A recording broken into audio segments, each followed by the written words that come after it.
कि जब मैं बॉम्बे में रहता था, मैं अपना स्ट्रगल कर रहा था, हासिल कर रहा था, तो मेरे पास काम नहीं था। मैं अपने पेरेंट्स का बड़ा शुक्रिया अदा करता हूँ कि उन्होंने बचपन में मुझे इतना मारा।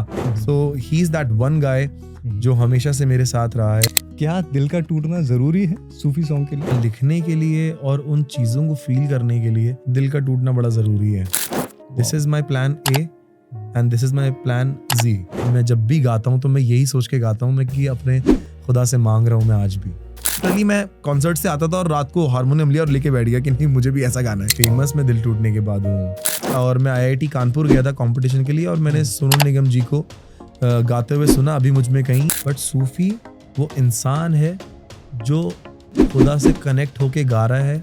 सपने देखने चाहिए, मकाम पे पहुंचना है। तो बाथरूम में जाके फ्लोर ऐसे पहुंच के हुए बैठा, हारमोनियम लिया और रियाज कर रहा हूँ बाथरूम में। ये क्या पूछ लिया?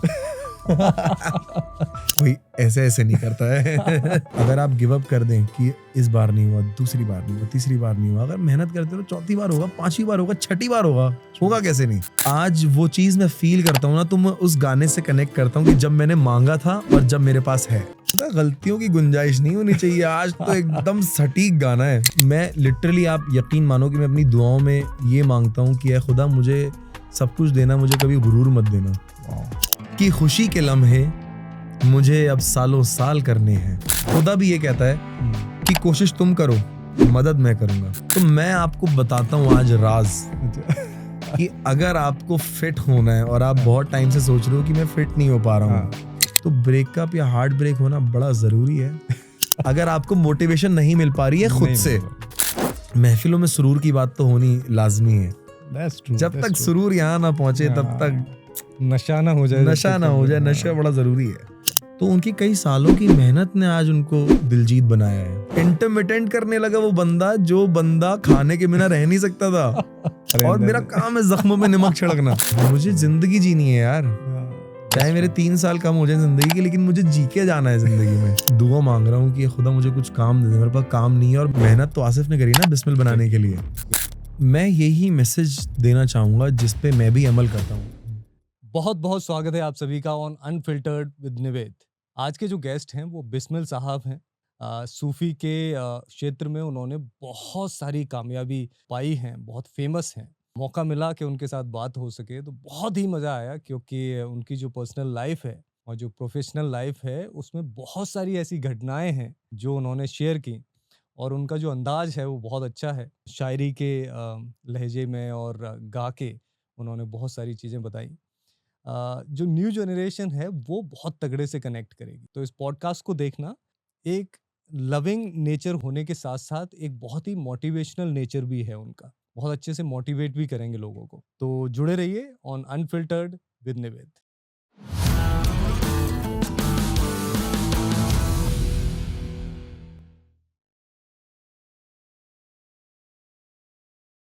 वेलकम बिस्मिल साहब। I can't tell you how excited I am today. उसका एक कारण है। जो आर्टिस्ट होते हैं वो एक ऐसा प्रोडक्ट होते हैं जो अपने आप को बनाते हैं, राइट? रिच आदमी पैसा कहीं से और से मिल गया, रिच बन सकते हैं। सक्सेसफुल आदमी किसी वजह से सक्सेसफुल हो सकते हैं। लेकिन जो आर्टिस्ट होता है वो मेहनत की एक तरह से एक बॉक्स होता है जिसमें मेहनत भरी होती है कूट कूट के। और आई हैव सीन यू। मैंने उसी दिन बोला था अपने दोस्त को, मैंने कहा ये बंदा एक दिन ना पूरे विश्व में सूफी सॉन्ग्स का परचम फैलाएगा। सो welcome Sufi Sahab on unfiltered with Nived. I am going to have fun today. Thank you so much for having me here. आज बड़ा एक्साइटेड हूँ मैं, काफ़ी सारी बातें होने वाली हैं आपसे। एंड जितने भी आर्टिस्ट हैं उनका आर्ट तभी सही तरीके से बाहर निकल पाता है जब वो उसको रोज पॉलिश करें, रोज उसको घिसे, रोज अपने गले को या जो जिस भी चीज में एक आर्टिस्ट है वो रोज उस चीज को पॉलिश करे, तब जाके वो चीज निखर के लोगों के सामने आती है। तो वो मेहनत एक अलग मेहनत है।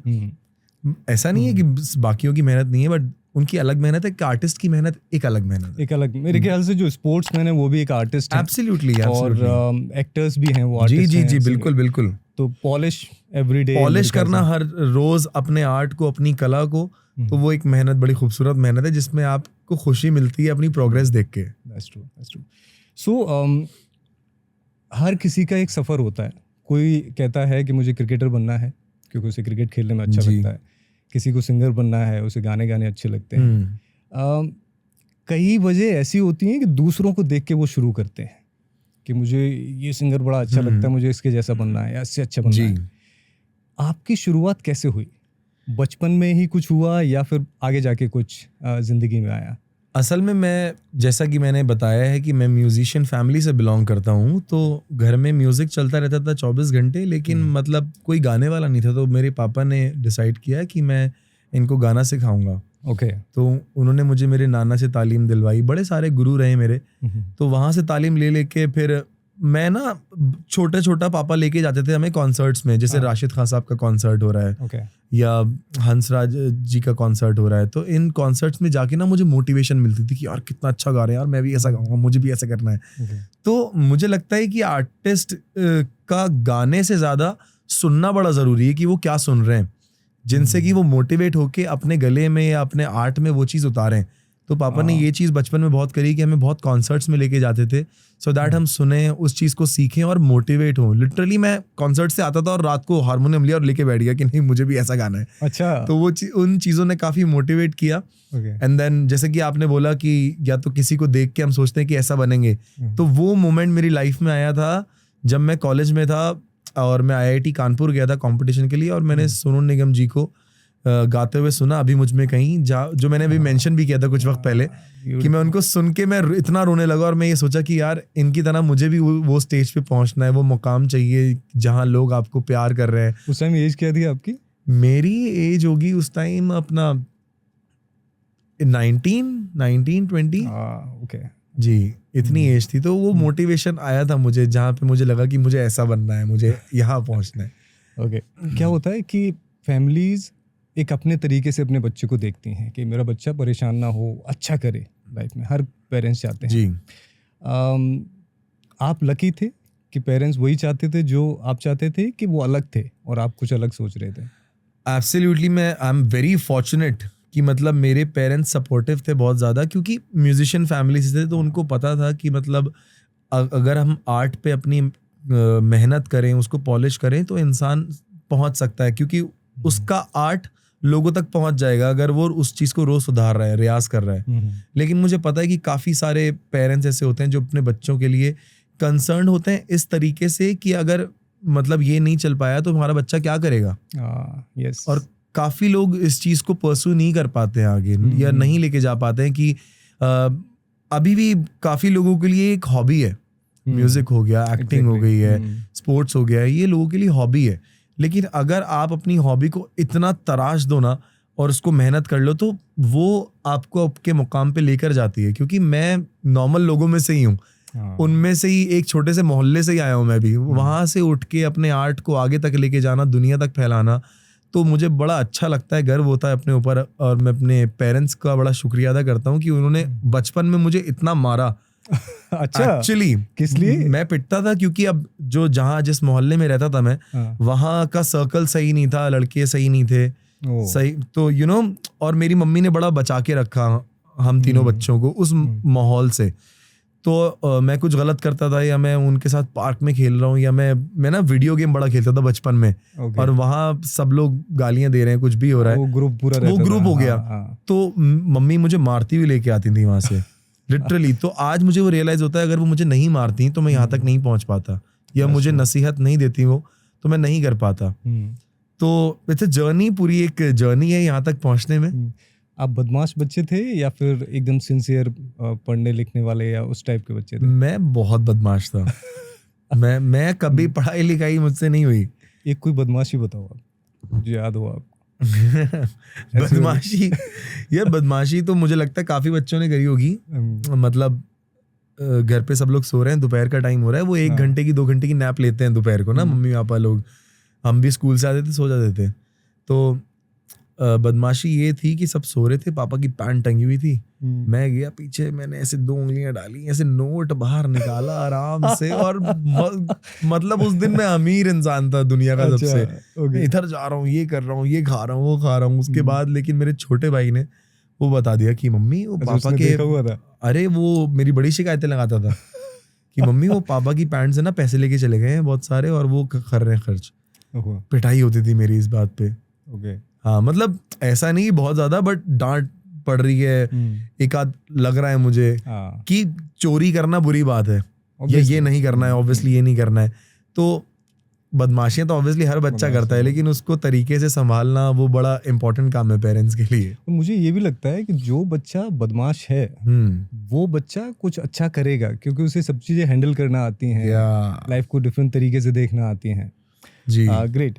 सो क्या होता है कि एक गांव से कोई आईएएस बन जाए या डॉक्टर या इंजीनियर बन जाए, तो उस परिवार के या उस गांव के सारे लोग इंजीनियर बनना चाहते हैं या फिर आईएएस बनना चाहते हैं, तैयारी शुरू कर देते हैं। सिंगर कोई निकल गया, फॉर एग्जांपल आप अच्छा कर रहे हैं, आपके यहाँ भी लोग चाह रहे होंगे कि सिंगर बनना है। जी। अब ये गॉड गिफ्टेड चीज़ है या फिर इसको तराशा जा सकता है? किसी आदमी की बहुत अच्छी वॉइस नहीं है, आवाज़ नहीं है, क्या कोई सिंगर बन सकता है ऐसे? देखिए मुझे लगता है कि कुछ लोगों में है कि हाँ गॉड गिफ्टेड है, जो बच्चे बचपन से ही बिना सीखे इतना अच्छा गा रहे हैं और समझ नहीं आ रहा है कि ये चीज़ इनके गले में आई कैसे, या इंस्ट्रूमेंट्स बजाने में आई कैसे।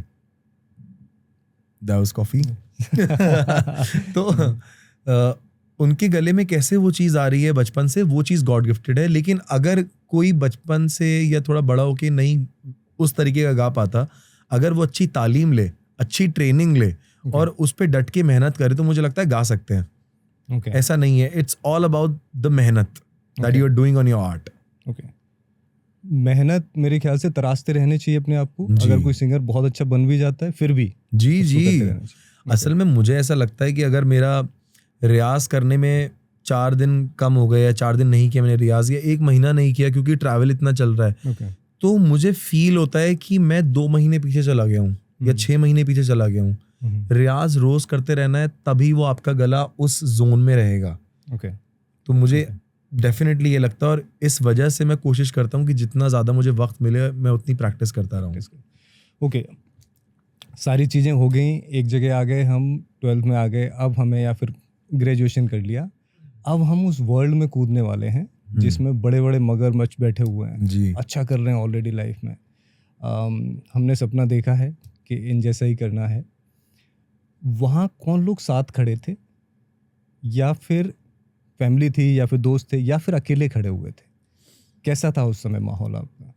देखिए मतलब बड़ी मुश्किल हुई क्योंकि इतना ज़्यादा कंपटीशन है हर फील्ड में, म्यूज़िक फील्ड में। तो वहाँ पे फैमिली ने तो सपोर्ट किया ही मुझे, लेकिन मेरा भाई है जो कि मेरे मैनेजर भी हैं, विभोर। अच्छा, he is your brother? Yeah he is my brother, he is my manager, जिनके साथ मैंने अपनी जर्नी शुरू करी थी। Your real brother? No, he is my okay. He's like a brother to me. Okay. But he manages me. Wow. शुरुआत से वही मैनेज कर रहे हैं, उनके साथ शुरू करी थी। तो वो इंसान हमेशा मेरे लिए खड़ा रहा, हमेशा मुझे पुश किया अच्छा करने के लिए। अगर कुछ ग्राफ नीचे जाता हुआ दिखता है तो वो बंदा मेक श्योर करता है कि मुझे बताए कि भाई आपका ग्राफ नीचे जा रहा है या मेहनत कम पड़ रही है, ऐसे करेंगे तो पीछे रह जाएंगे, you have to be proactive. तो वो मुझे पुश करता है अच्छा करने के लिए लाइफ में। So he is that one guy जो हमेशा से मेरे साथ रहा है। और अकेला, देखिए हर आर्टिस्ट की लाइफ में ऐसा होता है कि वो उसको अकेले ही सब कुछ करना है, लेकिन अगर वो एक पुश किसी की तरफ से मिले ना, दोस्त की तरफ से या कहीं से, तो इंसान को लगता है अब मैं सब कुछ कर सकता हूँ। He is that one guy. तो he is always with you? Always. Okay, and he is handling everything now? Yeah. Beautiful. So मुझे लगता है उस टाइम जो आपका चल रहा था माहौल, उसके बाद कोविड आया जी। And how covid went with your career?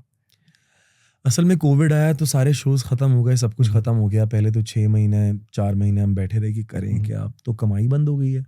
फिर मैंने और मेरे भाई ने, मेरा real brother Irfan who is a keyboard player in my band, तो हम दोनों घर में ना ऐसे छोटे छोटे गिग्स करते थे। घर पे ऐसे पर्दे पे लाइट्स वाइट्स लगाई, सब कुछ किया, सेटअप लगाया।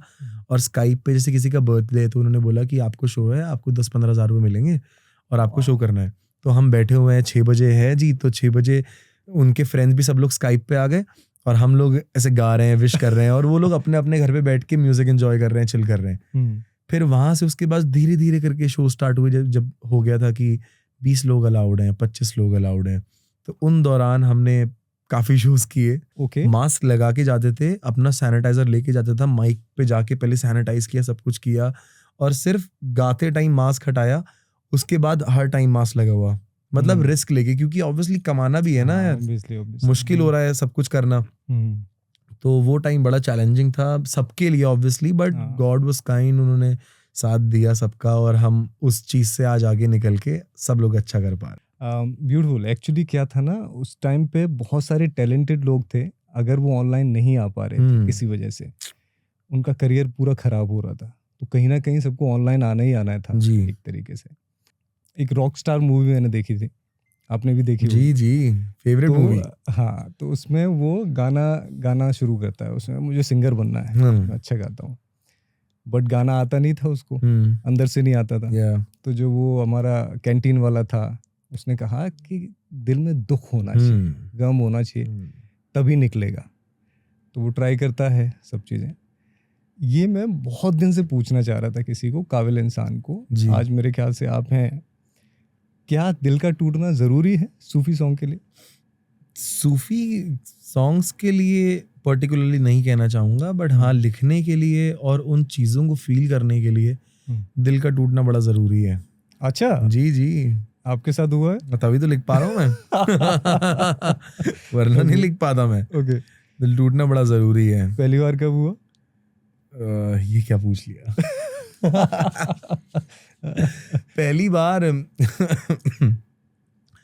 पहली बार फर्स्ट ईयर में हुआ था, कॉलेज फर्स्ट ईयर में, और उसके बाद कुछ 4.5 साल पहले, पर यही हुआ है। नहीं, ऐसा हुआ क्यों? ऐसा हुआ क्या, अब हो गया बस। So I am not asking the name.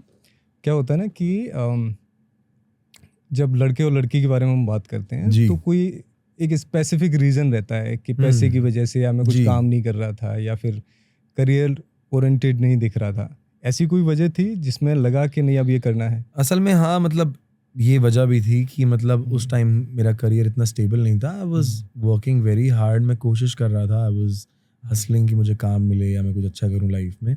Shows मेरे पास थे, बट ऑब्वियसली एक मुकाम नहीं था जो आज मेरे पास है, लोगों की वजह से, मेहनत की वजह से।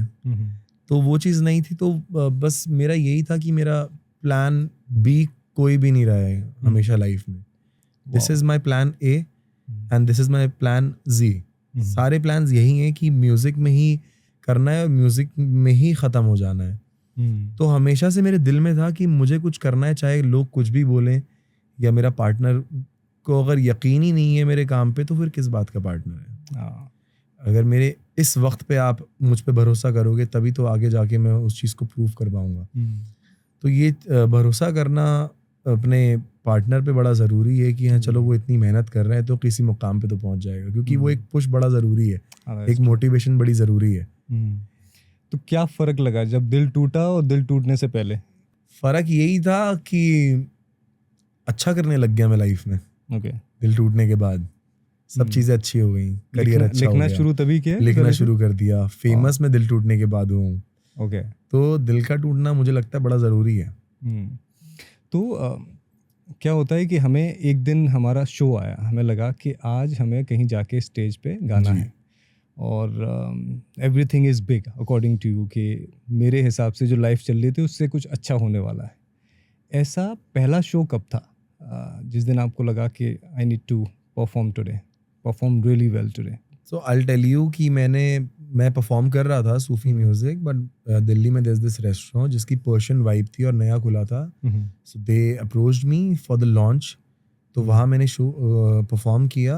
काफ़ी सारे लोग आए हुए थे, इवेंट इंडस्ट्री के, यानी F&B के बहुत सारे लोग थे। तो वो मेरा ऐसा शो था कि आज मुझे एकदम अच्छा करना है, क्योंकि सूफी का एक्सपोजर मुझे देना है लोगों को, मतलब बताना है कि हाँ इस तरीके से भी कुछ चीज़ नई मार्केट में आई है और हो रही है। तो वो शो जब मैंने किया तो बहुत खुश हुए लोग और बहुत हाइप मिली उस रेस्टोरेंट को भी और मुझे भी। तो वहाँ से चीज़ें और बेहतर होना शुरू हो गई थी। कौन सा सॉन्ग आपने गाया था, इफ़ यू रिमेम्बर? मैं काली काली जुल्फों के फंदे न डालो। इस गाने को वो गाने ने मुझे यहाँ से यहाँ जहाँ पे मैं हूँ वहाँ पहुँचाया है। मुझे ये भी लगता है कि उस गाने ने तो किया ही है, आपने भी उस गाने को ना एक अलग डायरेक्शन दे दी है। हाँ मतलब आई ट्राई टू उसको मैंने कोशिश करी है कि उसको मैं लोगों के सामने पेश करूं एक मॉडर्न साउंड के थ्रू, जिसमें मतलब कव्वाली का बेस रहे लेकिन एक मॉडर्न साउंड भी रहे, जिससे कि हर मतलब पुराने लोग भी उससे रिलेट कर पा रहे हैं, यंगस्टर्स भी रिलेट कर पा रहे हैं, और जो जेंजीज हैं वो भी रिलेट कर पा रहे हैं, उनको मज़ा आ रहा है। और शायरियाँ जो मैं लिखता हूँ वो इतने सिंपल वर्ड्स में लिखता हूँ कि सबको समझ आए। मैं ज़्यादा हार्ड वर्ड उर्दू के डालता नहीं हूँ अपनी शायरियों में, जितना सिंपल होगा उतना ज़्यादा लोग रिलेट करेंगे। एक्चुअली ये मैंने देखा जब मैंने आपका शो देखा, जो जी। हम लोग बात कर रहे थे अभी, कि एक 15 साल का लड़का भी नाच रहा है और उसमें 70 साल के लोग भी नाच रहे जी। हैं, हम जैसे बीच वाले लोग भी नाच रहे हैं। दे समथिंग स्पेशल जो हर एज ग्रुप आपसे कनेक्ट कर पा रहा है, तो वो बहुत ही काबिल तारीफ जी। चीज़ थी, तो वो आपके उसमें दिखता है। तो वहाँ पे पहला आपने किया, आपको भी कॉन्फिडेंस आया होगा जी, कि जी, नाउ बिल्कुल। आई कैन डू समथिंग जी। Much better than this. जी। फिर कैसे वहाँ से गाड़ी चली आप? उसके बाद धीरे धीरे लोग मुझे पहचानने लग गए, जानने लग गए। नॉट उसके बाद, बट मैंने कई और शोज भी करे अलग अलग वेन्यूज Okay. पे, तो वो कॉन्सेप्ट लोगों को बड़ा अच्छा लगा कि हाँ कुछ ऐसा सूफी जॉनरा बैठ के कवालियाँ कर रहा है एक लड़का, और वो बहुत अच्छा चल रहा है। तो धीरे धीरे हमारी सीढ़ी आगे बढ़ी, फिर हमने छोटे छोटे मतलब कॉन्सर्ट्स भी करे हमने, छोटे कॉन्सर्ट्स के बाद बड़े कॉन्सर्ट्स आए, और आज मेरी पहचान टूर हो रहा है पूरे इंडिया में। तो it's a very big achievement for us, for my team and for me, कि आज हम ये कर पा रहे हैं अपनी इतनी सारी मेहनत करने के बाद। So you know it's a beautiful feeling. तो why Sufi? Please have a coffee, ठंडी हो जाएगी। सूफी क्यों? सूफी इसलिए क्योंकि मैं हमेशा से इस जॉनरा से कनेक्टेड रहा हूँ थ्रू नुसरत फ़तेह अली खान साहब। तो इंडिया में कोई भी बैठक कव्वालियाँ नहीं कर रहा था, तो ये एक गैप था पूरे इंडिया में। तो उस गैप को, वो गैप एक्चुअली वो जॉनरा मुझे पसंद भी था, तो हमने सोचा क्यों ना उस गैप को फिल कर दिया जाए, क्यों ना वो सूफ़ी कवालियाँ लोगों में इस तरीके से पेश करी जाएं कि लोग हर एज ग्रुप की ऑडियंस उसे सुने। तो वो गैप हमने कोशिश करी फिल करने की, और वो परफेक्टली एकदम परफेक्टली बैठा एक्चुअली, यू नो। तो वो बड़ा अच्छा रिस्क था हमारे लिए कि हमने वो चीज़ करी, और आज इतना अच्छा सूफ़ी नाइट्स का या सूफ़ी कवालियों का इतना अच्छा माहौल बन गया पूरे इंडिया में। बहुत अच्छा। ये सूफ़ी, आई नो कैसे म्यूज़िक निकला। सूफ़ी को अगर बहुत अच्छे से एक्सप्लेन करना हो जी, तो आप क्या सोचते हो, ये कैसे शुरुआत हुई सूफ़ी म्यूज़िक की? तो मैंने अभी कुछ वक्त पहले बोला था कि जब राहत साहब के साथ में था, मैंने क्योंकि हम तो देखिए नुसरत साहब को सुन कर ही गा रहे हैं, ओके। उनसे इंस्पायर होकर गा रहे हैं, उनसे इंस्पायर होकर लिख पा रहे हैं। तो मैंने खान साहब को पूछा, राहत साहब को, कि खान साहब मुझे ये बताइए कि ये सूफ़ी म्यूज़िक क्या होता है, मतलब क्या कोई जॉनरा है, क्योंकि दिल टूटने वाली कवालियाँ भी सूफ़ी म्यूज़िक है, या खुदा को याद करने वाली कवालियाँ भी सूफ़ी म्यूज़िक है, ये है क्या? तो उन्होंने मुझे बोला कि सूफ़ी म्यूज़िक कुछ नहीं है, बट सूफ़ी वो इंसान है जो खुदा से कनेक्ट होके गा रहा है, या उन सुरों से कनेक्ट कर रहा है, या अपने आप को उन सुरों में और उन लिरिक्स में घोल दे रहा है पूरी तरीके से। तो वो इंसान सूफ़ी है, सूफ़ी म्यूज़िक कुछ नहीं है। तो ये बात उन्होंने मुझे बताई थी। ब्यूटीफुल। सो इन गानों में कुछ होता है, जैसे हम 3 दोस्त हैं यहाँ पे रहते हैं, तो हम जब भी ड्राइव पे जाते हैं तो हम, मतलब मेरा फेवरेट है, पर्सनली फेवरेट, जो आविदा का है, आका। ओ हो क्या बात है। आई लव दैट सॉन्ग, जिसमें कहते हैं ना, तुझी से मांगेंगे और तुझी को बहुत ही बढ़िया। So it's a beautiful thing. तो आप बड़ी जल्दी कनेक्ट होते हो, और बच्चे जो कनेक्ट इसलिए हो पा रहे हैं क्योंकि आपने इस तरीके से उसको डाला है। तो मुझे लगता है ये now has become the soulful music, कि जिसमें हर कोई कर रहे हैं। हाँ मतलब क्योंकि इसमें ना अपने इंडियन इंस्ट्रूमेंट्स एडेड हैं, बड़ा ना रॉ वाइब है इसकी, तबला है, हारमोनियम है, ढोलक है, और उसके साथ साथ हमने कोशिश करी है कि मॉडर्न साउंड भी ऐड करें, जिससे कि लोगों में एक मॉडर्न साउंड भी पहुंचे with essence of classical sound. कभी ऐसा ड्रीम देखा था कि मैं इतना अच्छा करूँगा लाइफ? हमेशा से अच्छा, क्या देखा था? सपने देखने चाहिए, मुकाम पे पहुंचना है। आपने क्या देखा था? मुकाम क्या था?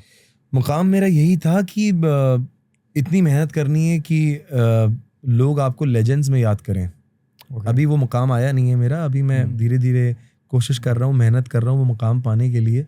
बट हाँ, ये हमेशा से सोचा था कि इतना मतलब अच्छा करना है अपने काम में, अपने आर्ट में, कि लोग आपको इतना प्यार करें कि मतलब आप वो फीलिंग लेके हमेशा खुश रहें कि इतने सारे लोग प्यार करते हैं, इतने सारे लोग मेरा म्यूज़िक सुनते हैं, मेरे गाने सुनते हैं, मेरी आवाज़ से प्यार करते हैं। तो वो हमेशा से सपना था कि कुछ तो करूँगा मैं, चाहे अभी नहीं हो रहा है, बाद में नहीं हो रहा है, लेकिन कभी तो होगा। Okay. तो वो कभी तो होगा वाली चीज़ ना, वो हमेशा दिल में रखनी चाहिए इंसान को। Okay. क्योंकि अगर आप गिव अप कर दें कि इस बार नहीं हुआ, दूसरी बार नहीं हुआ, तीसरी बार नहीं हुआ, अगर मेहनत करते रहो चौथी बार होगा, पांचवी बार होगा, छठी बार होगा कैसे नहीं। True. True. तो दैट इज माय मोटो कि मेहनत करते रहनी है, you will reach where you want to be. ये कहाँ से आया? ये पेरेंट्स से सीखने को मिला, ये अपने आप से आया कि नहीं मेहनत तो करते रहना है, हारना नहीं है? अब देखिए, मुझे लगता है पेरेंट्स ने काफ़ी कुछ सिखाया है, बट ये चीज़ जो है वो खुद से ही आती है। Okay. कि हारना नहीं है, करते रहना है, क्योंकि हमसे बहुत अच्छा करने वाले लोग भी हैं और हमसे नीचे जो करते हैं वो भी लोग भी हैं। लेकिन अपने आप को ये सोचना है कि आप सबसे बुरा करते हो, आपको सबसे अच्छा करना है, उस हिसाब से जो फिर मेहनत होगी ना, कि आप अच्छा नहीं करते हो लेकिन आपको मेहनत करनी है, वो मेहनत आपकी डबल हो जाती है। डबल हो जाती है, राइट। अच्छा, कई बार हम लोग शो करते हैं या किसी भी स्टेज पे कोई भी चीज़ हम परफॉर्म कर रहे हैं और ऑडियंस उसको पसंद नहीं कर रहे हैं, ऐसा शायद ही आया हो आपकी ज़िंदगी में मौका, तो क्या ऐसा करना पड़ा कि वो एकदम से माहौल चेंज हो गया, कुछ ऐसा इंट्रोड्यूस किया, ऐसा कभी हुआ है कि ऑडियंस नहीं थे फेवर में? तो मैं ये कहना चाहूँगा कि ऑडियंस हर तरीके की होती है। ओके। पहले ऑडियंस थोड़ी क्वांटिटी में ज़्यादा होगी, क्योंकि हर आर्टिस्ट के साथ होता है, कोई ऐसे ऐसे करता रहता है, वो बोलता है मज़ा नहीं आ रहा है ये वो। अब जैसे आपने करण औजला का देखा, उनको जूता आया, ठीक है। अब हेटर सबके होते हैं, लेकिन मुझे लगता है कि सबको रिस्पेक्ट करनी चाहिए एक आर्टिस्ट की, कि वो आपके लिए ही है यहाँ पे। अगर मैं एक गाना मैंने गा दिया जो कि आपको पसंद नहीं है बट बाकी लोगों को पसंद है वो, तो it's okay, just let it be, let the artist be in the zone, उसको गाने दीजिए वो। लेकिन लोग जैसे कभी कर देते हैं मुझे ऐसे, मतलब अब तो नहीं करते हैं, अब तो बिल्कुल भी नहीं करते हैं, क्योंकि इतने सारे लोग प्यार करते हैं। जब पहले ये अब वो खो जाते हैं। हाँ, अब खो जाते हैं वो। पहले करते थे लोग ऐसे, बट मैं उसको पॉजिटिवली लेता था कि इन्होंने ऐसे किया तो क्यों किया, मुझ में कहाँ कमी आ रही है। स्टार्टिंग से ही कि पहले बहुत परेशान कर देती हैं ये चीज़ें, किसी ने नहीं, असल में कभी कभी होता है ऐसा, कभी कभी कुछ ऑडियंस आ जाती है। अब जैसे आप कोई सोलफुल गाना गा रहे हैं, अब वो अगर पंजाबी गाओ, पंजाबी हो, पंजाबी, मतलब मैं गाऊंगा, ये भी सुनो ना, मेरा एक जोन चल रहा है कि धीरे धीरे मैं टेम्पो ऐसे लेके जा रहा हूँ। अब मैं शुरुआत से ही नहीं कर दूंगा ना, बिल्कुल। अब मेरा भी तो एक तरीका है ना परफॉर्म करने का, तो लोग नहीं समझते उस चीज को कभी कभी, but that is very rare. Now touchwood, alhamdulillah, everything is good, people love me so much and I'm grateful कि इतने सारे लोग मुझे सुनने आते हैं और कोई ऐसे ऐसे नहीं करता है। अच्छा, अभी तक का वर्स्ट शो कौन सा है जिसमें बहुत ज़्यादा परेशानी आई हो और लगा हो कि दिस इज मुझे अगर वर्स्ट शो होता तो मुझे याद होता, मेरा वर्स्ट शो था ही नहीं कभी। ब्यूटीफुल। मतलब वो अगर कुछ भी कमी है मैनेजमेंट में है या लोग कम है या कुछ भी है, तो मैंने उस चीज़ को बड़ा पॉजिटिवली लिया है। कि कोई बात नहीं, कम ऑडियंस है but there is a quality audience, वो सिर्फ आपको सुनने आई है, तो उनके लिए आप जी जान लगा दो। और वो शो चाहे कम लोग हैं लेकिन आप सेटिस्फाई होके जाते हो कि मैंने जी जान लगाई और उन कम लोगों को मजा आया, तो इट्स गुड। उन्होंने भी रिस्पॉन्स दिया। यस, दैट्स इंपॉर्टेंट, एक कनेक्शन। एब्सोल्युटली। अभी तक का बेस्ट शो कौन सा है? अभी तक का बेस्ट शो मेरा गया था, स्टैंड अलोन शो की बात करें तो वो मेरा था बॉम्बे डोम में। ओके। एंड उसके बाद the best show of my life was at the same stage in Abu Dhabi with Abida Parveen ji and Atif Aslam. Wow. So there was Bismil, Atif Aslam, Abida Parveen ji. Recently you did yeah, that was one of the biggest shows that I've performed for. मतलब 15,000 people hooting, मतलब बहुत हर जगह से लोग आए हुए थे. It's not just Indian but from everywhere. तो लोगों ने बहुत प्यार दिया, बहुत सराहा उस चीज़ को, और मैं अपने आप को खुशनसीब मानता हूँ कि मैं आबिदा जी से मिल पाया, उनसे रूबरू हो पाया, उनको सुन पाया, और आतिफ भाई को मिल पाया, सुन पाया, क्योंकि बचपन से हम इन सबको सुन सुन के सीख रहे हैं. बड़े सिंगर या तो वो मेरे लिए एक बड़ी अच्छी खुश नसीबी वाली बात थी जो मैं हमेशा चेरिश करूँगा. हाउ वाज द फीलिंग कि जिन लोगों को आप देखते थे कि इनके सॉन्ग सुनने हैं जी, उनके साथ खड़े होके स्टेज पे गाना और 15,000 लोग सामने हैं, जी. Must be gratitude obviously. Absolutely. But कैसा था, क्या लग रहा था? बहुत खूबसूरत फीलिंग थी. नर्वस था मैं, क्योंकि ऑब्वियसली जो मैं गा रहा हूँ वो अंदर आबिदा जी की स्क्रीन पे भी चल रहा है, आतिफ भाई की स्क्रीन पे भी चल रहा है, और लोग देख भी रहे हैं. तो मैं ये सोच रहा था गलतियों की गुंजाइश नहीं होनी चाहिए. आज तो एकदम सटीक गाना है. प्रयास करा शो से पहले, उसके बाद शो पे गया, दुआ मांगी, और हमेशा स्टेज पे चढ़ने से पहले मैं अपने मम्मी पापा की शक्ल अपने ध्यान में लाता हूँ हमेशा. उसके बाद मैं स्टेज पे चढ़ता हूँ और सब कुछ अच्छा हो जाता है. ऐसा लगता है तो मेरा स्टेज है, किल कर देना है आज. ओके. ऐसा मतलब मैंने सुना है कि जब हम सूफी म्यूजिक कर रहे हैं तो एक जोन में चले जाते हैं. जी स्टेज पे हमें पता ही नहीं चलता कि 2 घंटे 3 घंटे कब निकल गए. जी. And you are meditating, you know, feel like you are meditating. ऐसे कभी जोन में एकदम जोन आउट हो जाते हैं कि you were not there? Yes, काफी बार हुआ हूँ मैं. एक बार मैं हुआ हूँ कुन फाया कुन गाते गाते. ओके. मैं खो गया था लिटरली. और एक था छाप तिलक गाते गाते. ओके. तो उन दोनों गाना में मुझे लगता है इतनी तासीर है कि उनके इतने खूबसूरत सुर हैं, इतनी खूबसूरत कॉम्पोजिशन है कि मैं ना डायरेक्टली कनेक्ट करता हूँ. मैं कुन फाया कुन जब गाता हूँ ना तो मैं सिर्फ खुदा को सोच के गाता हूँ वो गाना. क्योंकि उस गाने से मैं इतना ज़्यादा कनेक्टेड हूँ ना कि जब मैं बॉम्बे में रहता था, मैं अपना स्ट्रगल कर रहा था, हासिल कर रहा था, तो मेरे पास काम नहीं था. शाम को मैं अपने घर पे आके बैठा हूँ और मैं सोच रहा हूँ कि कुछ काम नहीं है, और मैं लिटरली ऐसे दुआ मांग रहा हूँ कि खुदा मुझे कुछ काम दे दे, मेरे पास काम नहीं है. और मैंने कुन फाया कुन चलाया और मैं उस शाम बहुत रोया. मैं इतना रोया कि मेरे पास काम नहीं है, मुझे अपनी मंजिल तक पहुंचना है, तू ही मदद कर सकता है. तो आज वो चीज़ मैं फील करता हूँ ना, तो मैं उस गाने से कनेक्ट करता हूँ कि जब मैंने मांगा था और जब मेरे पास है. तो that is such a beautiful song by Rahman साहब. तो उस गाने ने मुझे बड़ा मोटिवेट किया है अच्छा करने के लिए लाइफ में. और आज मैं जब भी गाता हूँ तो मैं यही सोच के गाता हूँ मैं कि अपने खुदा से मांग रहा हूँ मैं आज भी. वाह, ये आप बिल्कुल सही कह रहे हो कि गाना कोई आपको कनेक्ट करता है ना. मेरे भी 1-2 गाने हैं जिसमें जो आपके दुख निकल रहा है जिंदगी में, वो गाना ऐसे कनेक्ट कराता है ऊपर वाले से कि you just there with him. हम थोड़ी सी स्पिरिचुअलिटी की बात करते हैं जी. स्पिरिचुअलिटी मतलब ये नहीं कि हम किसको पूछते हैं, कैसे पूछते हैं. आपकी नज़र में स्पिरिचुअलिटी है क्या? क्योंकि सूफी सॉन्ग एक बहुत बड़ा माध्यम है, एक बहुत बड़ा जरिया है ऊपर तक पहुंचने वाले तक पहुंचने का. आपकी नज़र में क्या है स्पिरिचुअलिटी? मैं ये सोचता हूँ कि अपना जब हम गाने बैठते हैं या म्यूज़िक बनाने बैठते हैं तो मुझे लगता है it's like a meditation. When you riyaz in the morning, it's like a meditation, you connect your God. मैं हमेशा से सोचता हूँ जब मैं सुबह उठ के रियाज करता हूँ, एक एक सुर लगाने पे ना बस मुझे ऐसा होता है कि I am just connecting.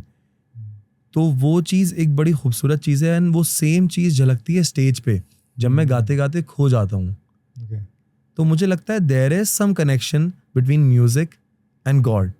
It connects you. कभी बेस्ट ट्रांस लगा हो कि यार मैं 5 घंटे से यहाँ गा रहा हूँ, मुझे पता ही नहीं चला? हाँ, ऐसा होता है ना. ऐसा कभी शोज पे होता है कि मेरा 1.5 घंटे का परफॉर्मेंस होता है और कभी कभी ऐसा होता है 2.5 घंटा हो गया, मुझे लग रहा है कि ये शो क्यों खत्म हो गया. शो खत्म कैसे हो गया? मेरे मैनेजर बोलते हैं ब्रो भाई आपने 1 घंटा ज्यादा गा दिया है. मैंने कहा मेरे को पता नहीं लगा भाई. आज कुछ ऐसा था कि मैं उतना गा ही जा रहा हूँ, मुझे टाइम पता ही नहीं लग रहा है. तो कभी कभी ऐसा होता है. Wow.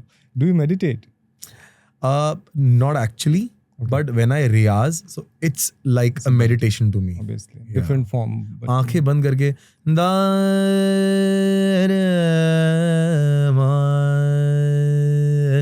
you know, there's so much feeling in the riyaz, in the sur. तो आप सीधा मेडिटेशन में ही पहुंच जाते हो, according to me. बिल्कुल सही बात कह रहे हो। ये मेरे ख्याल से जो वाइब्रेशन है दुनिया में, Yeah. हर चीज़ वाइब्रेशन है, और किस चीज़ से क्या कनेक्ट कर जाए कुछ पता नहीं। अच्छा, जो तानसेन साहब थे वो अपने म्यूजिक इंस्ट्रूमेंट से कप को फोड़ देते थे, या कुछ ऐसे वाइब्रेशन फ्रीक्वेंसी जी। मिला के, ऐसा कुछ होता है क्या?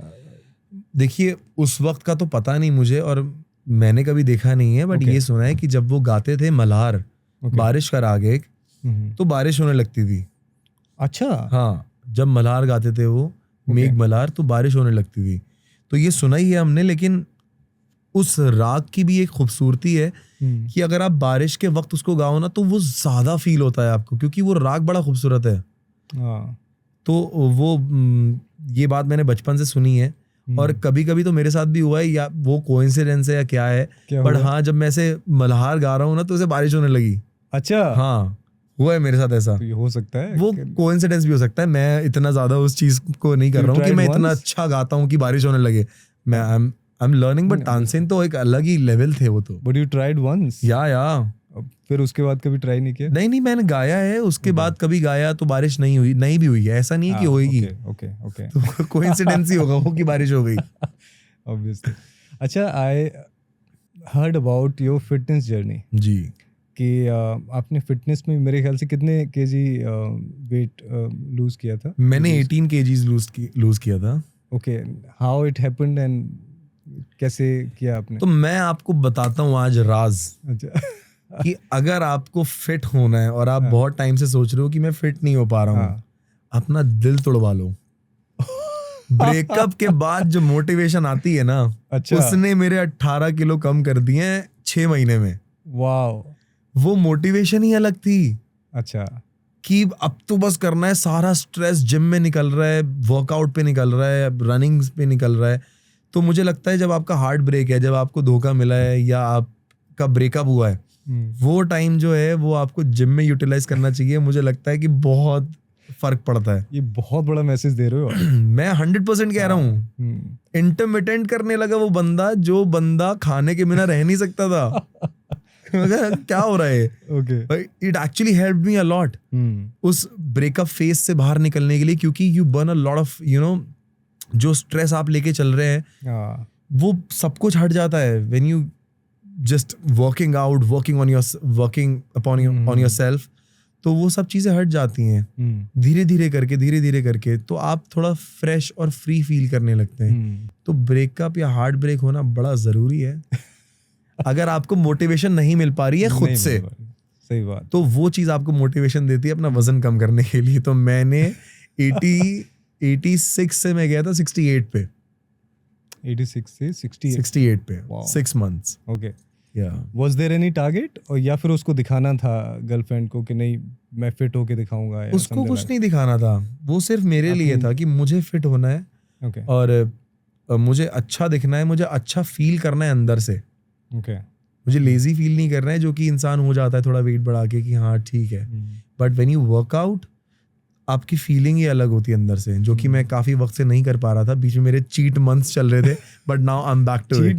चीट मंथ्स मेरा एक फंडा है कि देखिए एक जिंदगी है, मुझे खाना बड़ा पसंद है, तो मैं क्या करता हूँ कि मैं इतने महीने वर्कआउट करूंगा, बॉडी एकदम अच्छी कर लूंगा, और इतने महीने में खाऊंगा। I like to keep the balance. मैं सिर्फ ये नहीं कर सकता कि मैं कुछ भी नहीं खा रहा हूँ और मुझे सिर्फ यही करना है, यही करना है। लेके घूम रहे नहीं, मुझे जिंदगी जीनी है यार। चाहे मेरे 3 साल कम हो जाए जिंदगी के, लेकिन मुझे जी के जाना है जिंदगी में। खुश जाना है कि मैंने अच्छा खाया, अच्छा मिला, लोगों से अच्छा रहा, अच्छा वर्कआउट किया, अच्छा फील किया। सो या यू राइट। कई लोगों की जिंदगी में दुख इसलिए है कि उन्होंने शरीर को प्रताड़ित कर रखा है, पेन में रखा हुआ है। अच्छे से खाओ, वर्कआउट करो, you have to keep the balance. एक अभी मैंने पॉडकास्ट किया था, एक गर्ल, शी वाज एथलीट, उसने कहा कि जब ब्रेकअप होता है ना, जब आप प्यार में हो, तब आप अपनी सांसों को भूल जाते हो, आप सिर्फ उसी के बारे में सोच रहे होते हो। जब भी आपका ब्रेकअप हो, उसके बाद आपको वर्कआउट जरूर करना चाहिए कि आपको सांसें महसूस होने लगती है कि आपकी भी तो सांस है, आप भी हो। क्या बात है, क्या बात है। तो it was a beautiful so nice thing कि कुछ भी दिल टूटे आप तो डंबल उठा लो नंबर या फिर निकल जाओ रनिंग के लिए। यस यस आपने भी बिल्कुल सही उसमें मैच कर दिया है चीज़ को। जी। काली काली जुल्फें, ये वाला गाना, और हल्का हल्का, ये 2 गाने क्यों चूज किए?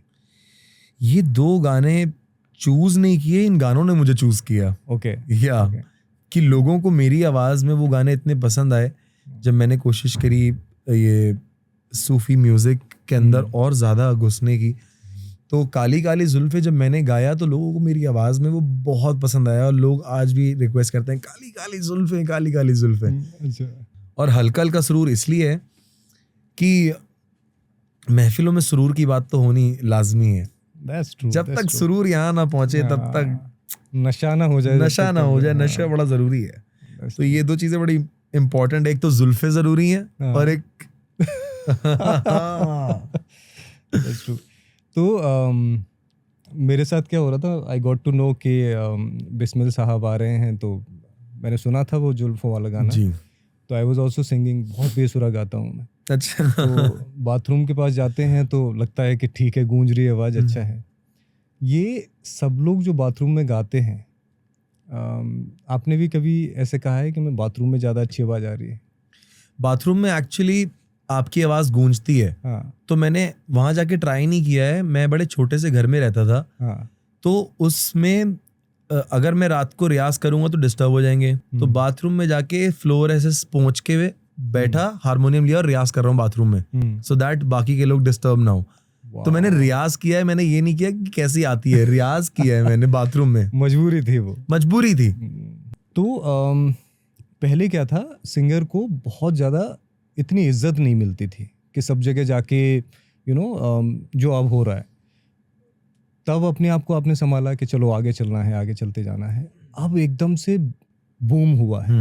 अब मेरे ख्याल से एक्टर को नहीं इतना पूछते हैं जितना सिंगर को ज़्यादा प्रेफरेंस मिल रही है, और मिलनी भी चाहिए, क्योंकि जो वो दे रहे हैं वो बाकी के लोग नहीं दे पाते हैं। बहुत फेक वर्ल्ड होता जा रहा है। सिंगर्स आर रियलिटी, तो अभी जैसे दिलजीत के बारे में बात करें, उन्होंने इंडिया के बाहर भी नाम कर दिया है। इंडिया दिलजीत के नाम से जानने लगे हैं लोग, शाहरुख खान साहब के नाम से जानते थे। आपको क्या लगता है, दिलजीत इतने दिन से कर रहे थे, अभी क्या हुआ एकदम से कि he is one of the big star now? उनकी कई सालों की मेहनत है। मतलब हम जब स्कूल में थे तब मैं अपने दोस्तों के साथ उनके गाने सुनता था। तो उनकी कई सालों की मेहनत ने आज उनको दिलजीत बनाया है। और मेरे one of the favourite artist हैं वो। क्योंकि उनकी एनर्जी, उनका स्वभाव towards the people, his humility, वो चीज़ बहुत अट्रैक्ट करती हैं लोगों को। और उनका आर्ट, उनका गाना, उनकी acting, and the person he is he's an amazing person. I've never met him, but ख्वाहिश है कि कभी उनके साथ कुछ कोलैब करने का मौका मिले मुझे। बट यही है कि पंजाब से लेकर आज वर्ल्ड वाइड हो गया है उनका परचम, तो वो बहुत बड़ी बात है। और आज के टाइम पे जैसा आपने बोला कि सिंगर्स एकदम से बूम हो गया है और बहुत टिकट्स बिक रही हैं। कितने सारे आर्टिस्ट हैं जो इतनी टिकट्स बेच रहे हैं, एंड वो एक्टर सेलिब्रिटीज से ऊपर निकल गए हैं, जो कि वेस्टर्न कल्चर है। हाँ, एग्जैक्टली। वेस्ट में ऐसे ही होता है कि जो एक्टर्स हैं वो हैं, they are celebrities, but if she is a Taylor Swift और बियॉन्से है, अडेल है, ब्रूनो मार्स है, उनका लेवल कुछ अलग हो गया, तो वो उनको आर्टिस्ट सिंगर्स को उस तरीके से देखते हैं कि ही इज द टॉप। तो अब वो चीज इंडिया में आ रही है और लोग वो चीज अप्रिशिएट कर रहे हैं, आर्ट को अप्रिशिएट कर रहे हैं इतना ज्यादा। और आई एम ग्लैड कि लोग मतलब इतना अप्रिशिएट कर पा रहे हैं सारे आर्टिस्ट को। सो ये शिफ्ट कहाँ से हुआ है? क्योंकि कोल्ड प्ले जैसे अभी आ रहा है, पहले कभी आता तो पता भी नहीं चलता जी इंडिया में कहाँ हो रहा है, कैसे हो रहा है। अभी देखो मतलब कितना क्रेज है कि उनकी टिकट नहीं मिल पा रही है। तो ये शिफ्ट कहाँ से हो रहा है? कौन सा ऐसा सिंगर है जिसकी वजह से ये सारी चीजें हो रही हैं? Is there any particular someone? Not a particular singer, but it's the music fraternity जो साथ में मिलके हम कॉन्सर्ट्स कर रहे हैं और टिकट्स सेल कर पा रहे हैं। ये सारा वेस्ट में हो रहा था, इंडिया में कम था. अब इंडिया में ये चीज़ हो रही है कि लोग, people are spending a lot of money on concerts. They are willing to, because they want to live the life, they want to experience the art. तो आई एम ग्लैड कि लोग इस तरीके से सोच पा रहे हैं. एक आर्टिस्ट के कॉन्सर्ट में जा रहे हैं, उसको सुनने के लिए, एक्सपीरियंस लेने के लिए, और वो मेमोरीज बनाने के लिए. तो आजकल लोग मेमोरीज बनाने में इंडिया में खास तौर पे बहुत बिलीव करने लग गए हैं that we are creating the memory. 4 साल बाद उनको बोलना है कि जब 4 साल पहले कोल्ड प्ले हुआ था तो मैं इंडिया गया था. तो they want to experience everything in terms of music. आपने भी पेज बनाया होगा, इंस्टाग्राम का पेज था, यूट्यूब का पेज था जी. पहला वीडियो डाला, दूसरा वीडियो डाला, ऐसा कोई एक्सपीरियंस था कि बिल्कुल व्यूज़ नहीं आए और एकदम से लगा कि अरे ये क्या हुआ, ये तो बढ़ता ही चला जा रहा है, लोगों को बहुत पसंद आ रहा है? क्योंकि आजकल सोशल मीडिया के ज़माने में कौन रातों रात स्टार बन जाए कुछ नहीं पता. इफ़ टैलेंट इज़ देयर और एनीथिंग जो लोग देखना चाहते हैं. तो ऐसा कुछ हुआ आपके साथ? तो ऐसा होता है जनरली, जब आप एक चीज़ शुरू करते हो तो तब व्यूज़ लाइक्स नहीं आते हैं, क्योंकि आप उन लोगों तक पहुँचे ही नहीं हो. लेकिन if you are consistent towards your content, तब आपको रीचेबिलिटी मिलती है, तब आप लोगों तक पहुँचते हो. और जब मैंने सूफ़ी शुरू किया, उसके बाद मेरी शायरियों की वजह से, मेरे सूफ़ी कवालियों की वजह से इतनी रीचेबिलिटी मिली, इतने लोगों तक पहुंचा मैं, तब जाके मेरे व्यूज़ बढ़े, मेरे लाइक्स बढ़े, मेरे फॉलोअर्स बढ़े. मेरा ये मोटो कभी नहीं था कि मुझे फॉलोअर्स चाहिए, मुझे लाइक्स चाहिए. मुझे ये था कि मुझे अच्छा म्यूज़िक लोगों तक पहुंचाना है, अच्छा कंटेंट लोगों तक पहुंचाना है. तो अभी कितने सारे लोग हैं जो इतना अच्छा कंटेंट डाल रहे हैं and they are doing so good कि लोग उनको इतना पसंद कर रहे हैं और उनके कॉन्सर्ट सोल्ड आउट जा रहे हैं. I am one of them, दो गॉड इज काइंड. आपका तो मैं बोल रहा हूँ कि, सॉरी बीच में आपको रोक रहा हूँ, कि it's gonna be something really huge.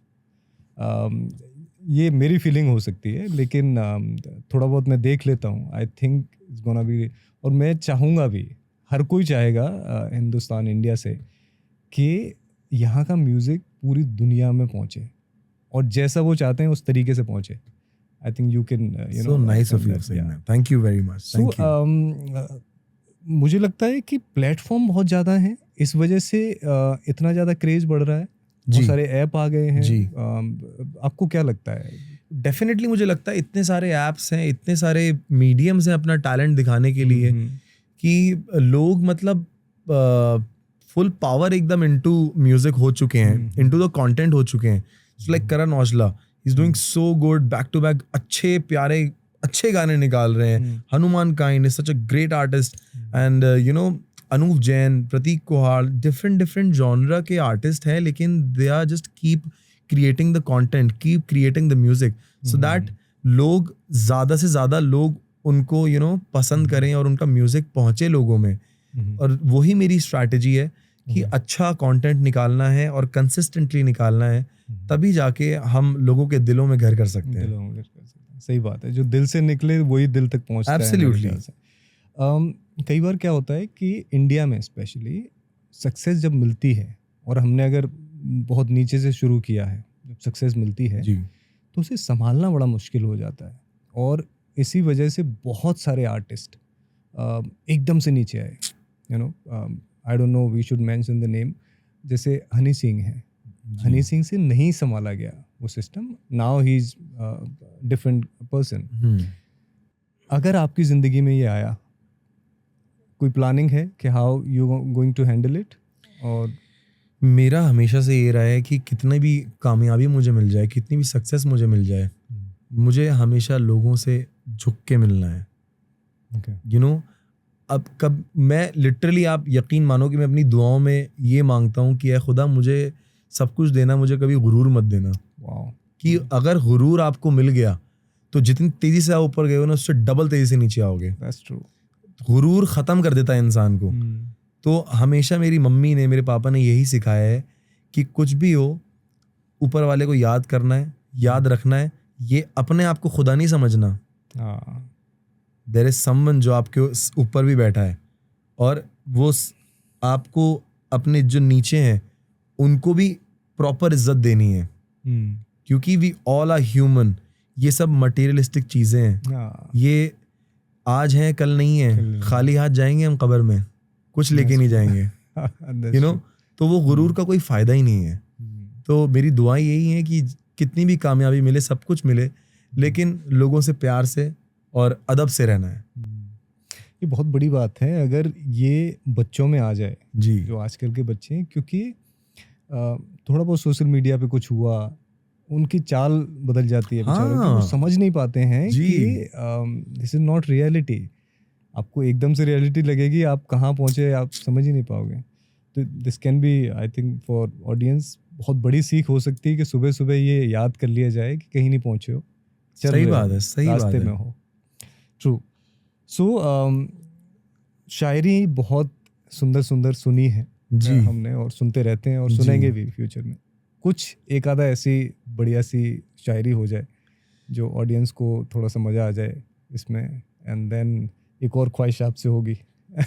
तो मैं ज़रा दिल टूटने वाली शायरी करता हूँ एक। वो शायरी याद करने के लिए मुझे कॉल करना पड़ेगा। हाँ। तो मैंने एक शायरी लिखी थी, अभी रिसेंट लिखी है, किसी को सुनाई नहीं है, पर आज पहली बार सुना रहा हूँ। तो अर्ज किया है कि जाने किस दिल से उसने मुझे भुलाया होगा, क्या मेरा प्यार भी उसे याद ना आया होगा। जाने किस दिल से उसने मुझे भुलाया होगा, क्या मेरा प्यार भी उसे याद ना आया होगा। जुदा होकर अकेला कर गया है मुझे, जुदा होकर अकेला कर गया है मुझे, जरूर उसकी जिंदगी में कोई नया आया होगा। वाह। क्या आजकल के जेनजीज के हिसाब से परफेक्ट शायरी है। ये मुझे लग रहा है बन गई रील जाके ना, बहुत सारी रील्स बनने वाली हैं इस पे। क्योंकि वो तो ढूंढ रहे होते हैं कि कोई ना हमारे दिल जैसा कुछ बोल दे जो हम बोलना चाह रहे हैं। और मेरा काम है जख्मों में नमक छिड़कना, यू नो। एक्चुअली मैं जब था आपके उसमें शो में, तो सबको ये लग रहा था यार ये गाना तो मेरे लिए ही तो है, यू नो, ये तो मैं सुनना चाह रहा था या फिर मैं बोलना चाह रहा था।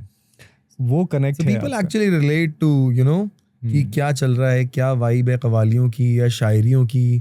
तो लोग समझते हैं कि मेरे साथ ही हो रहा है यार ऐसा। एक्चुअली लाइफ सबकी मेरे ख्याल से कहीं ना कहीं ऐसी है। एब्सोल्युटली। किस एज ग्रुप से आप बहुत ज़्यादा जल्दी कनेक्ट कर जाते हैं? ऐसा कौन सा एज ग्रुप है जो जिसको मज़ा आता है आपको सुनाने में या यू नो उनके लिए गाने में? जेन्युइनली ऐसा कोई पर्टिकुलर एज ग्रुप नहीं है। क्योंकि जो भी मैं गाता हूँ या जो भी मैं शायरियाँ बोलता हूँ वो मैं इस हिसाब से ही लिखता हूँ या इस हिसाब से ही गाता हूँ कि हर एज वाले कनेक्ट करें मुझसे। अब जेनजीज जो हैं वो उनके मोस्टली दिल टूटे हुए हैं, तो शायरियाँ हैं उनके लिए। सूफी कलाम जो हैं, छाप तिलक सब जी नीरे मोह से नैना मिलाई के, ये हैं जो अपना लोग थोड़े बड़े हैं 40s से 50s के बीच में हैं, वो लोग ऐसी चीज़ें पसंद करते हैं, यू नो। तो मेरा हर एज ग्रुप के लिए कुछ ना कुछ है, सो दैट सबको मजा आए और सब रिलेट करें उन चीज़ों से। ओके। कोई ऐसे जैसे छाप तिलक वाला आपने गाया, इसको 2-3 तरीके से आप कर सकते हो, जैसे कि इस एज ग्रुप के लिए, इस एज ग्रुप के लिए, और इट्स द सेम थिंग कि सभी के लिए जाता है?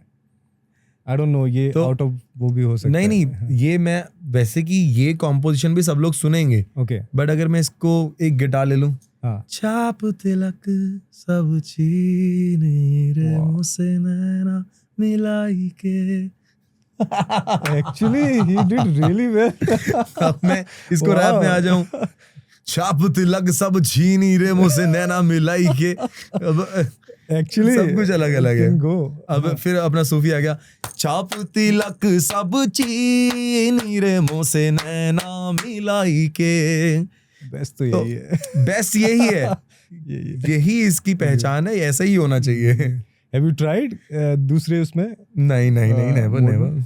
आई थिंक करना भी नहीं चाहिए। आई थिंक इससे हाँ, मतलब इसके साथ क्यों खिलवाड़ करना है? इतनी खूबसूरत कॉम्पोजिशन है हजरत अमीर खुसरो की। मेरी तो ख्वाहिश ये है कि आप जो आका वाला गाना है, you can just sing 2 lines, और अगर आपका कोई फेवरेट है, ऑब्वियसली हम लोगों का भी होगा, सूफी तो सारे फेवरेट हैं, थोड़ा सा गा के अगर दिखाएं तो मजा आ जाए। तो आका पे ही मैं कोशिश करता हूँ वो गाने की थोड़ा सा, बट उसके पहले एक शायरी है कि कौन कहता है कि खुदा नजर नहीं आता, कौन कहता है कि खुदा नजर नहीं आता, वही नजर आता है जब कोई नजर नहीं आता। वाह, कितनी खूबसूरत शायरी है। तो मैं कोशिश करता हूँ वो गाने की आपके लिए। आज थोड़ा गला मेरा नासाज है तो गलतियां भूल चूक माफ। ये सब तुम्हारा करम है आका, ये सब तुम्हारा करम है आका, के बात अब तक बनी हुई है, ये सब तुम्हारा करम है आका, के बात अब तक बनी हुई है। तो ये लाइन मेरे ऊपर ये कि ये सब तुम्हारा करम है आका, के बात अब तक बनी हुई है। इसका दूसरा वो भी ऐसा है, किसी से तुझी से मांगेंगे। हाँ, किसी का एहसान क्यों उठाए, किसी से हालात क्यों बताए, तुम ही से मांगेंगे तुम ही दोगे, तुम्हारे दर से लौ लगी है, ये सब तुम्हारा करम है आका, के बात अब तक बनी हुई है। ब्यूटीफुल, थैंक यू, बहुत बहुत शुक्रिया। आज तो बिल्कुल डायरेक्ट दिल से सुनाया तो और ज्यादा करीब हो गया। जी जी जी, बिल्कुल बिल्कुल बिल्कुल। ब्यूटीफुल, बहुत मजा आ रहा है मुझे। बहुत लंबा जा रहा है लेकिन रैपिड फायर करते हैं जी थोड़ा सा, क्योंकि मैं एक शायरी बोल दूं? हाँ बिल्कुल, क्योंकि ये शायरियां बड़ा जरूरी हैं। हाँ, ये जाना बहुत बहुत जरूरी है। तो देखें, जैसे कि सबको पता है कि बिस्मिल मोस्टली हार्ट ब्रेक वाली शायरियां करता है, तो एक शायरी है, प्यारी शायरी है कि जिस इंसान के साथ आप जिंदगी गुजारना चाहते हैं उस इंसान के ऊपर है। ओके। कि खुशी के लम्हे मुझे अब सालों साल करने हैं, खुशी के लम्हे मुझे अब सालों साल करने हैं, साथ रहकर तेरे सफेद अपने बाल करने हैं। आए हाय हाय। आए हाय। तो ये ख्वाहिश होती है कि मेरी शादी हो, मैं अपना बुढ़ापा इस इंसान के साथ बिताऊं। ये दो शब्द में मतलब कितनी गहराई है ना, पूरी जिंदगी गुजारनी, पूरी जिंदगी गुजारनी है तेरे साथ ही। That's true. Beautiful. तो ये मैंने लिखी थी कुछ वक्त पहले, जब मुझे वो इंसान मिला था, और फिर जब वो इंसान मुझसे चला गया तब मैंने ये शायरी लिखी थी। वो जरूरी है। कि कभी कभी शाम के साथ साथ मैं खुद भी ढल जाता हूँ, कभी कभी शाम के साथ साथ मैं खुद भी ढल जाता हूँ, क्यों तेरी यादों में रहता हूँ कि आंसुओं से पिघल जाता हूँ। ज़ेंजी गया काम से मुझे लग रहा है। ओके, सो रैपिड फायर है जी, उसमें थोड़ा सा हम विश्व के बारे में या दुनिया के बारे में, इंडिया के बारे में क्या सोचते हैं। So according to you successful इंसान कौन है?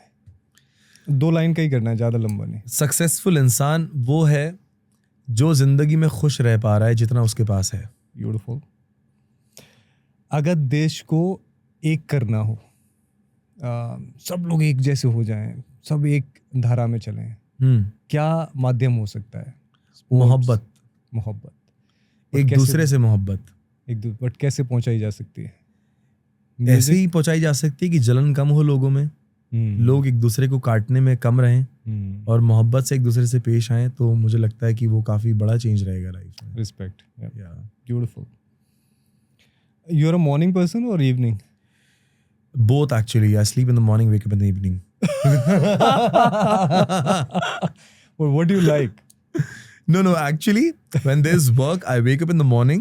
But अगर कुछ काम नहीं है तो मुझे अच्छा लगता है कि मैं 12-1 बजे तक सोऊं, आराम से उठूं और अपना कॉफी का मग लूं हाथ में। फिर वो खैर अलग ही बादशाहत है। वो बादशाहत है, सही। क्योंकि असल में देखिए, मेरा काम है रात का। मेरी 9 to 5 रात की जॉब है। शो है ना रात में, 10 बजे शो स्टार्ट हुआ, अपना 12-12:30 खत्म हो रहा है, फिर लोगों से मिलना है, फिर 3 बजे तक घर आ रहे हैं। तो ये मेरी जॉब रात की है। लक और hard work? Hard work. Okay. Luck important है? इट इज इम्पोर्टेंट, बट सिर्फ लक के भरोसे आप बैठ नहीं सकते हैं कि हाँ मेरे नसीब में होगा तो मुझे मिलेगा। जब तक आप उस पर कोशिश नहीं करेंगे, खुदा भी ये कहता है कि कोशिश तुम करो, मदद मैं करूंगा। जब आप कोशिश ही नहीं करोगे तो घर बैठे बैठे आपके पास अपॉर्चुनिटीज नहीं आएंगी ना। तो luck is important but hard work बहुत ज्यादा इम्पोर्टेंट है। That is the core, I think. Absolutely. Okay. Love marriage, arrange marriage?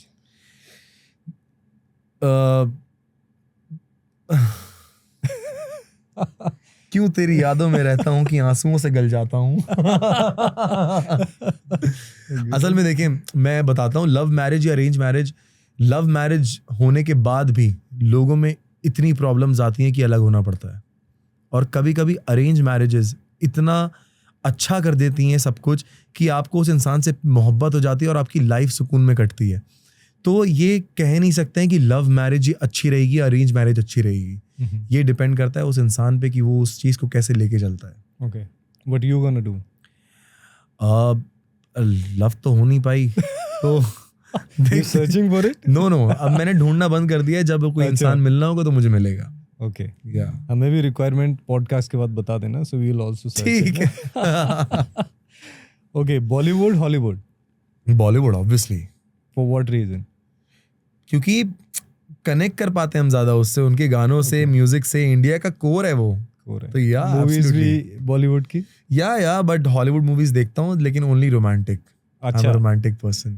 अच्छा, वैसे हॉलीवुड मोस्टली लोग एक्शन के लिए देखते हैं। अरे मेरी हॉलीवुड रहती है रोमांटिक। अब मेरी फेवरेट मूवीज हैं The Notebook and Notting Hills, my favourite movies. Cool. Okay, mirroring के बारे में बहुत लोग सुनते हैं कि मिरर में अपने आप को देख के बात करना, अपने आप को मोटिवेट करना। Do you do? बिल्कुल भी नहीं। अपने आप को चलते फिरते ही मोटिवेट? हाँ, मतलब मिरर में देख के क्या फर्क पड़ जाएगा? हाँ, मुझे लगता नहीं है कुछ फर्क पड़ेगा, क्योंकि मैंने कभी किया नहीं है। मोटिवेशन आपके अंदर से ही आती है कि अगर आपका वो जुनून है कि आपको ये करना है तो मुझे करना है। मुझे ऐसा नहीं है कि मैं अपने आप को देख के बोलूं कि यार हाँ मैं कर सकता हूँ, मैं कर सकता हूँ। अंदर से है वो चीज़ कि मुझे करना है यार। That's true. या भीड़ या अकेलापन? भीड़ में अकेलापन। वाओ। क्या बात है, क्या बात है। गाना तभी निकलेगा एब्सोल्युटली। कुछ हो। ओके, नेचर या फिर city? Nature.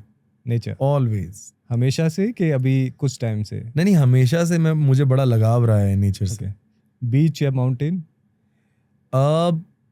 Actually both, but I am not a beach person. The reason is कि मैं ओशन में नहीं जा पाता हूँ। थोड़ा सा है डर मुझे। हाँ, बट मुझे बीच पे बैठना, सनसेट देखना, सनराइज देखना बड़ा पसंद है, बहुत पसंद है मुझे। But my core love is mountains. कि आप बैठो ऐसे, हाथ में चाय की प्याली हो, आपकी डायरी हो, कलम हो, एक सिप लिया, डायरी पे लिखा और सामने वादियां देखी। That is my kind of but ये भी ठीक है कि सामने वादियां ही बोलें कुछ, उनके सामने वो बैठे नहीं तो फिर लिखूंगा नहीं ना मैं। That's true. Okay, for me specially बहुत सारी लर्निंग है और मुझे पता था कि इस पॉडकास्ट में बैठेंगे तो बहुत मज़ा आएगा, बहुत सारी चीज़ों को गहराई से समझेंगे। बहुत सारे लोग इससे पॉडकास्ट से बहुत कुछ लेके जाने वाले हैं, राइट? मैं ये चाहता हूँ कि कोई ऐसा मैसेज जो हर एज ग्रुप को कहीं ना कहीं कनेक्ट कर पाए। स्पेशली वो जो अभी परेशान है, जेन ज़ी है, वो बहुत कंफ्यूज हैं लाइफ को लेके। तो ऐसा कोई मैसेज उनके लिए जो उनको राह दिखा सके। मैं यही मैसेज देना चाहूँगा जिस पे मैं भी अमल करता हूँ, कि आप ऑनेस्ट रहें अपने आप से, और कुछ गलत कर रहे हैं तो वो अगर वो गलत करना आप बंद कर देंगे तो आपको बड़ा सुकून मिलेगा अंदर से। तो ऑनेस्टी टुवर्ड्स योरसेल्फ, एंड काम की वजह से परेशान है तो इट्स जस्ट वन की, which is hard work, and hard work towards the right destination. Destination is more important than being fast. Yeah, that's true. What a beautiful message. मेरे ख्याल से आप सभी को बहुत हेल्प हो सकती है। अभी क्या है कि पहले तो बहुत कम शोज होते थे, अब तो बहुत बड़ी लाइन है। ये शो है, उसके बाद ये शो है, हर सिटी में आप जा रहे हो। कैसे ये स्केड्यूल चलता है और अभी फ्यूचर में क्या क्या कहाँ शो करने हैं, क्या क्या सब प्लानिंग है? How do you handle it? तो अभी मेरा टूर चल रहा है, मेरी पहचान टूर इंडिया में हो रहा है। ओके। इंडिया की काफ़ी सारी सिटीज़ में परफॉर्म कर रहे हैं। ओके। तो भोपाल में मेरी पहचान टूर का तीसरा शो है। ओके। तो अभी बहुत सारी सिटीज़ बची हैं आगे, और मैं इस टूर के लिए बहुत एक्साइटेड हूँ। बहुत काफ़ी सारी मेहनत करी है हमने इस टूर के लिए, और लोगों तक एक अच्छा मैसेज देने के लिए, एक अच्छा म्यूजिक पहुंचाने के लिए, शायरियाँ पहुंचाने के लिए बड़ी मेहनत करी है। तो इस पिछले जो 2 शो हुए हैं, सिलीगुड़ी एंड बैंगलोर, वो बहुत खूबसूरत शो रहे, बहुत प्यार मिला लोगों का। तीसरा शो कल भोपाल में होने वाला है, एंड देन उसके बाद लखनऊ, दिल्ली, बॉम्बे, बहुत सारे अभी हमारे सिटीज़ हैं बाकी। तो वी आर लुकिंग फॉरवर्ड कि हम इसको बेस्ट प्रेजेंट करें लोगों में। And I would like to thank my entire team, मेरी जो पूरी टीम है जो हर वक्त मुझ पे मेहनत करती है कि हमें आगे बढ़ना है, हमें अच्छा करना है, उनका मैं शुक्रिया अदा करूँगा। और जितने भी शोज़ के पीछे स्पॉन्सर्स हैं या जो टीम है जो सारी चीज़ें देख रही है, टिकट सेलिंग देख रही है, स्टेज देख रही है, उन सब का शुक्रिया अदा कि वो इतनी मेहनत करते हैं एक आर्टिस्ट के पीछे एक शो सक्सेसफुल बनाने के लिए। तो it's always a team work, it's never me. मैं कभी खुद से, ये मैं नहीं हूँ, ये पूरी टीम है। मेरे बैंड मेंबर्स हैं, मेरी मैनेजमेंट टीम है, मेरी स्टेज टीम है। तो सब लोग जब मेहनत करते हैं तो एक बिस्मिल की महफिल निकल पाता है। So I would like to thank each one of them for trusting in me and for doing all the hard work for me. Thanks from all your team, obviously they must be. एक बहुत अच्छी बात वो कहते थे, अभी एक आदिल खान है जो एक्टर हैं, उन्होंने कहा था कि सारी टीम का जो निचोड़ होता है वो एक आर्टिस्ट होता है जी। अगर उसने सही नहीं किया तो पूरी टीम का काम खराब हो जाता है। सही बात है। तो you have big responsibility and you are doing it. I do have it, and मैं कोशिश करता हूँ जितना मैं उसको बेहतर से बेहतर निभा पाऊँ। That's true. How Mohammed Asif became Bismil? जब मैं शोज करता था अपने कॉलेज टाइम पे, तब विभोर और मैंने ही डिसाइड किया कि हम बैंड का नाम कुछ रखते हैं। तो मेरी मम्मी ने गुलाबी आंखें देखा, वहां से लाइन ली, जरा सा हंस के जो देखा तूने, मैं तेरा बिस्मिल हो गया। तो बिस्मिल, उन्होंने बोला कि बिस्मिल बहुत अच्छा लग रहा है, अपने बैंड का नाम रख लो। तो जब मैंने शोज करने शुरू करे तो लोग मुझे बिस्मिल बुलाते थे, बिस्मिल बिस्मिल बिस्मिल। तो मुझे लगा कि ये नाम ही बिस्मिल रख लेते हैं, और मुझे खुद इतना पसंद है ये नाम। Actually it's a good name. और मुझे पसंद है जब लोग मुझे आसिफ ना बुलाएं और बिस्मिल बुलाएं, because I love Bismil more than Asif. I love what I am right now, but obviously I will never forget Asif, क्योंकि मेहनत तो आसिफ ने करी ना बिस्मिल बनाने के लिए। बिस्मिल तो इज अ प्रोडक्ट। या बिस्मिल इसके ऊपर है, यहाँ बहुत सारा आसिफ है। या okay, thank you so much. Thank you so much for having me here. Thank you, बड़ा मजा आया, and looking forward to this podcast. जब आएगा तो मैं खुद देखूंगा। बड़ा मजा आया आपसे बात करके। बहुत मजा आएगा इसमें। Thank you so much. Thank you.